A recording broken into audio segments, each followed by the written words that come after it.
All right, let's talk about AI in the classroom. We're going to push past all the hype and, the scary headlines. What we want to do is get a real look at how educators are actually using these new tools, like right now, today. So this is the big question, isn't it? Is this new tech a shortcut for cheating, something we should all be worried about? Or could it be one of the most powerful tools we've ever had for teaching? That's really the heart of what we're digging into. To get some real answers, we're going to kind of eavesdrop on a chat between two pros in a really high-stakes field, nursing education. So, let's imagine Dr. Reyes and Professor Martin sitting down with their coffee to talk about ChatGPT. What do they say? Okay, so the first big thing that happens is a total shift in how they see AI. For them, it stopped being this abstract thing to argue about, and it became a real practical tool, an ally, actually, in their day-to-day work. Let's see how that happened. And this quote from Professor Martin just nails it. You can feel that journey from, "I'm not so sure about this," to that aha moment. Suddenly, AI isn't some scary monster. It's a tireless assistant that's always ready to help prep for class. But how do you make that jump? From being a skeptic to actually using it? Well, you don't just talk about it. You have to put it to the test with real teaching problems. And that's exactly what they did. So Dr. Reyes took on a classic problem, those generic one-size-fits-all case studies. But with AI, she could whip up multiple scenarios in no time, making them simpler for her new students and way more complex for her advanced ones. I mean, that's a total game changer for personalizing learning.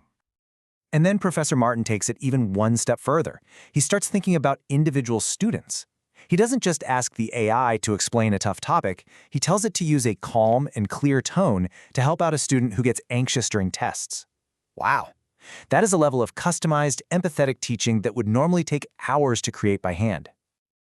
And look, this wasn't just some fun experiment. It had real, tangible benefits that you could see and feel across their entire workflow. It ended up making the classroom better for everyone. And that ripple effect is just so important. When AI starts handling the admin work, making quizzes, drafting feedback, the students actually feel more prepared and more plugged in.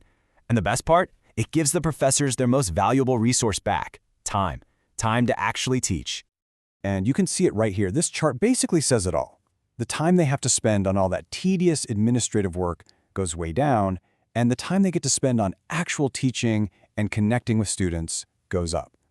So the AI isn't replacing the teacher, it's empowering them to focus on what humans do best. But of course, with all this power, you run into a huge question about responsibility. How do you use these tools the right way, without losing the whole point of learning and critical thinking? This is where their conversation gets really, really good. As these two educators started using AI more and more, they knew they needed a ground rule, a guiding principle to make sure this technology was serving the learning process, not, undermining it. And there it is. That's the rule. Professor Martin puts it perfectly. AI is the starting block. It is not the finish line. It can generate ideas, give you a first draft, spit out data, but the human expert always has to be the one to check it, to analyze it, and to make the final call. This right here, this is the big takeaway. Dr. Reyes' stethoscope analogy is just perfect. Think about it.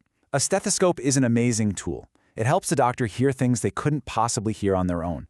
But the tool doesn't make the diagnosis. The doctor's expertise, their experience, their critical thinking, that's what makes the diagnosis. It's the exact same idea here. So what's next? Well, this coffee break chat didn't just end when they finished their drinks. It was the beginning of something much bigger, a proactive movement at their school.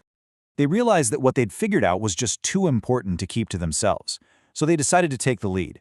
They're actually planning a session to share their whole journey, the skepticism, the experiments, and of course the stethoscope rule, with all of their colleagues. They're turning their quiet little experiment into a campus-wide conversation. And this is why it is so urgent. This quote is a powerful call to action, and not just for teachers, but for everyone. The technology is here, and it's not going away. So the real choice isn't if we're going to engage with it, but whether we're going to lead the conversation or get left behind. So that leaves us with a final question for you. If you think about that stethoscope analogy, how could a tool like AI change the way you work or the way you learn? What's the diagnosis that only you, with your unique expertise, can make?